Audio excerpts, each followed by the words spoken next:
Hello and welcome back, Sleepy What's It here with another Miniatures Monday video. Today I have for you a showcase / painting guide for a project that I completed about 6 months ago. We're going to be taking a look at my interpretation of the Sepulchral Guard from Games Workshop. This set is a warband for the game Warhammer Underworlds, and I've mostly followed the style as depicted on the box, except that I changed the cloak color to purple, and was using a large number of non-citadel paints.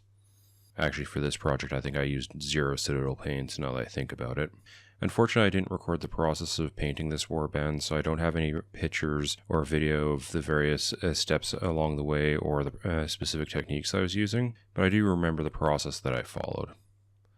So what we're going to do in this video is I'm going to showcase the various models in the warband. There's 7 of them. And while showing you the models, I'll discuss the various processes and techniques that I used for painting the materials. For future videos, I'm hoping to have a little bit more of images of the actual process as I go through it, but this is what we have. Hopefully this will be still informative for you, so let's get into it. The first model we have here is one of the petitioners crawling from their grave. This is actually one of my favorite models in the set to paint.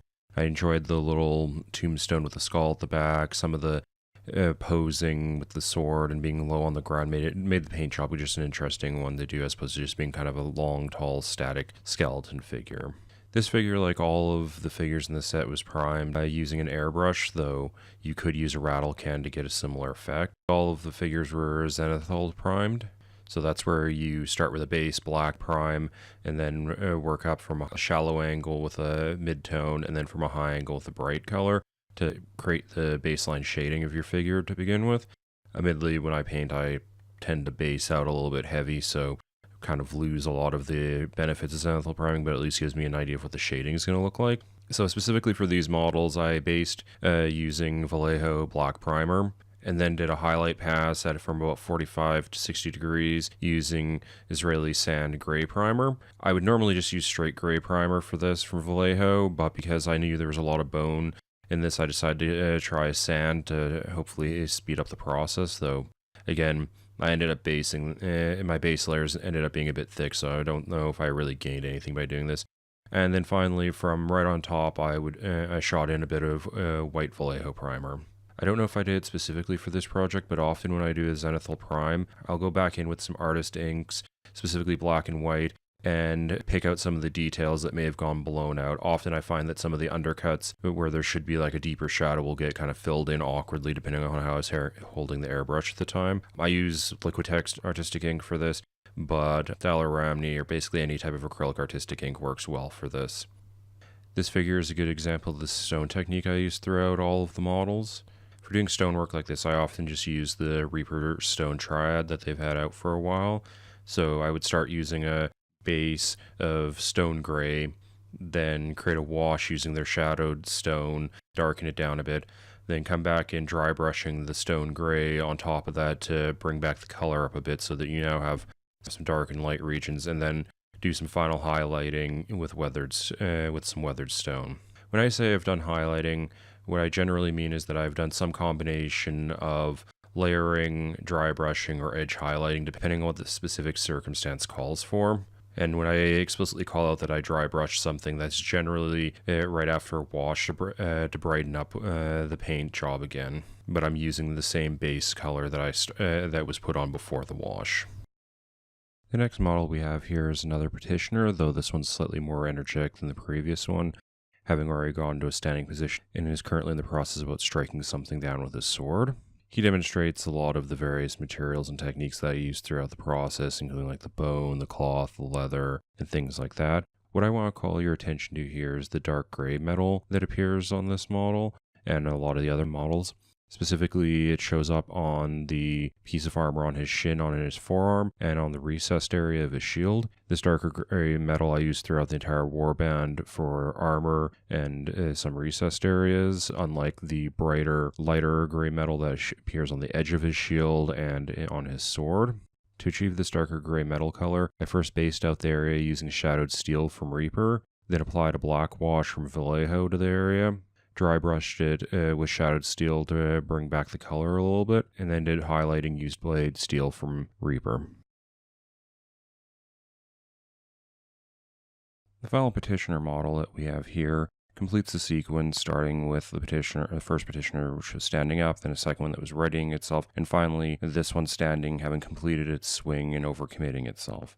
This model, I find, demonstrates the contrast between the light and dark gray metal that I used quite well. Specifically on his shield on his left arm, you get a very clear example of the contrast between the darkened recessed area in the center of the shield and the edges that are done a little bit lighter. That light gray metal I achieved by first basing out the area using blade steel from Reaper, which, if you may remember, is the highlight color I actually used for the dark steel. Then washing it using a black wash from Vallejo, dry brushing it with blade steel to bring back some of the brightness, and then finally doing my highlighting using polished silver from Reaper. His overextended pose here gives a very good case study in the bone colors I used for these models.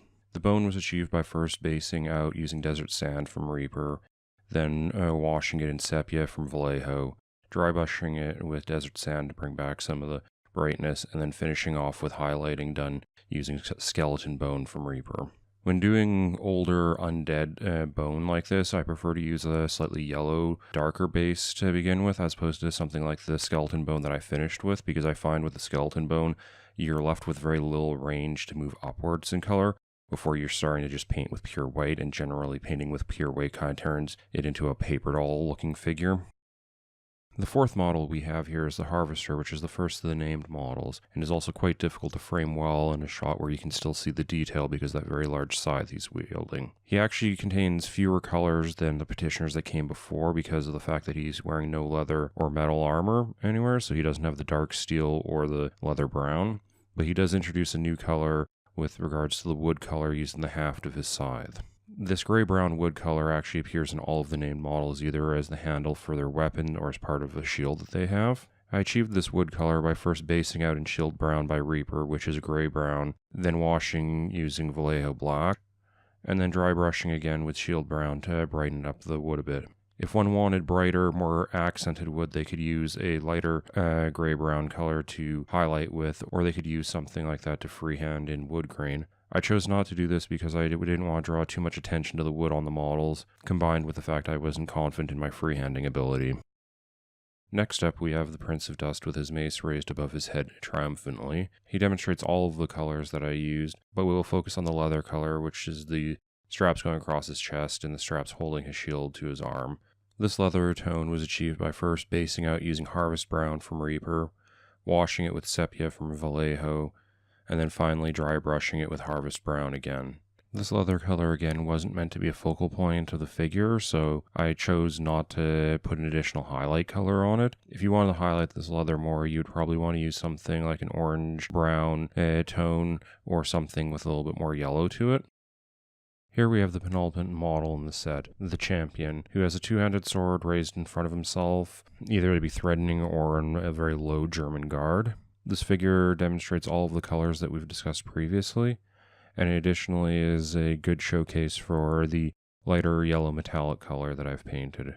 This lighter yellow metallic appears here on the two buckles on his leather straps, but also appeared earlier on the Prince of Dust on a brooch holding his cloak on.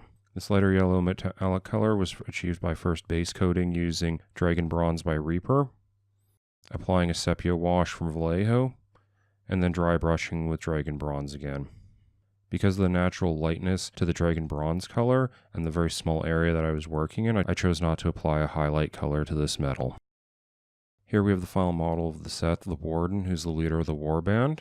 The dark yellow metallic discs that show up on his chest piece are achieved by first basing them using Ancient Bronze by Reaper, applying a sepia wash from Vallejo, and then dry brushing them back up a little bit using that Ancient Bronze again. My notes don't indicate this, but looking at the models closely, I'm pretty sure I may have done a little bit of highlighting using the Dragon Bronze from the lighter yellow. This darker yellow metallic color is also the same color that I used for the headband that the Prince of Dust is wearing. The big showpiece of this model, and honestly of the entire set, is that large flowing cloak that the Warden is wearing. This part of the model was actually one of the easiest parts of this entire set for me to paint, due to the well-established shading that I got from the zenithal priming that I did at the beginning of the process. This meant that the majority of the tones and color are actually achieved by just applying a couple thin glaze layers of Imperial purple by Reaper to the entire area. In some of the areas where I wanted to darken it up a little bit, I applied some glazes of Nightshade Purple by Reaper. My notes indicate that I did highlighting using Amethyst Purple by Reaper, but I question how much of this I actually did because I'm not seeing a lot of that color. If there's any of that actually being used on this specific figure, it's probably going to be very subtle edge and point highlighting. To finish all of these models, I clear coated them using Vallejo RC matte varnish through my airbrush. I'm a big fan of this varnish because of the fact that the matte really knocks out the shine out of the figures, and because it's an RC varnish, it's designed for being a little bit more durable and high impact handling. So, especially for figures like this that you actually want to play on a game table, I like having that slightly more durable varnish to them. All of these figures pretty much came out exactly how I envisioned, with one exception. When I was originally planning out this project, I was looking at doing an OSL glowing eye technique on all of the figures. As I painted the skulls and had some of the other colors in, I found I liked how it looked without the glowing eyes, so I chose to abandon that. My only regret with this project is that there's a few areas that I didn't notice before I actually varnished the figures, where there's a little bit of overpaint, where I accidentally touched a bit of brown to the bottom of a shield, accidentally touched a bit of purple crossing a form, little things like that that are just super unclean that I would have loved to have cleaned up or fixed up before finishing the figures, but at this point I really don't want to go back in and risk ruining the paint job by trying to touch all that up. This was the first big project that I completed since I've gone back into miniature painting. I used to miniature paint in my youth many years ago, and recently, within the last year and a half, kind of gone back into it since I've gone back into playing D&D. But everything else I've been doing, it either been single one-off characters or it had been more of like learning, practicing characters. This was one of the first projects that I kind of started with a box of plastic, figured out what I wanted to do, painted it myself, and completed it all the way through with it being meant to be kind of a complete project and not just learning something else.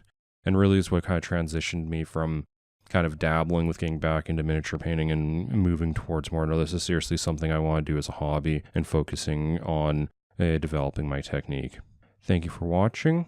If you found this informative or entertaining, please give the video a like. If you want to see more content like this, please subscribe to the channel. If you have any questions or comments about this project, please leave them down below. Look forward to seeing you in the next one.